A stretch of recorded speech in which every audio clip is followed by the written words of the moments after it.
story is Julie Bell approached me about this project. I knew a bit about the play, having read it in high school, and she really described to me something that was very stark, very basic, but that the environment here was super important to convey, and as many shows are, obviously.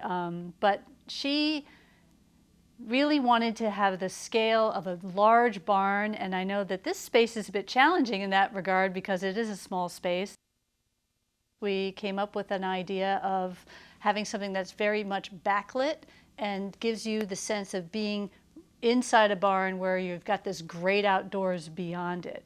So that was really how the design started to grow. The biggest role of costuming in a play is the fact that as soon as the lighting comes up or the curtain opens, you have an immediate sense of time, place, character, occupation, status. All of these things immediately come to mind as soon as you see a character in a certain type of an outfit or a certain color or a certain hue or whatever it might be. I see my role as the lighting designer as to enhance the vision of the director and to, one, make sure the actors are well lit so they can be seen, to enhance the visual aspect of the set, to make it look as good as we can, and to help create the mood of the play, what the playwright intended.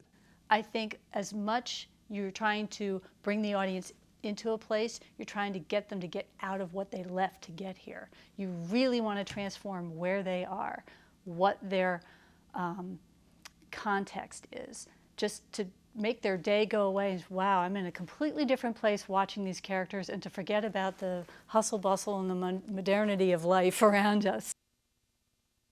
You almost want it to look effortless. You want it to look as though these people just sort of showed up in these outfits. But it takes hours and hours and hours and weeks of sourcing, searching through other costume departments, searching through the costume department here, which is extensive, but doesn't have everything.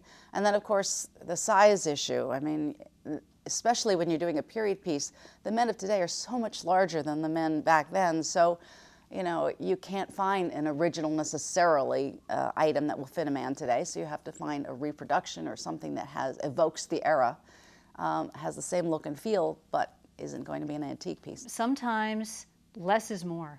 Some shows really need a lot of dressing, and so that you don't leave much to the imagination. And I've kind of done everything from one end of the spectrum to the other. And that partly is the directors, the producers, the lighting, approach. So you're working within a team to create an ambiance and a place for the actors to tell their story. You need to serve the play first. That's the most important thing. I think the most exciting thing about this production is, again, the expectations that the audience members have on a play like this that everybody kind of knows. So you want to make sure that you are doing it justice. And that when the people come in and sit down and the curtain opens, that they go, yep, that's exactly what I thought it would look like. And that's the best.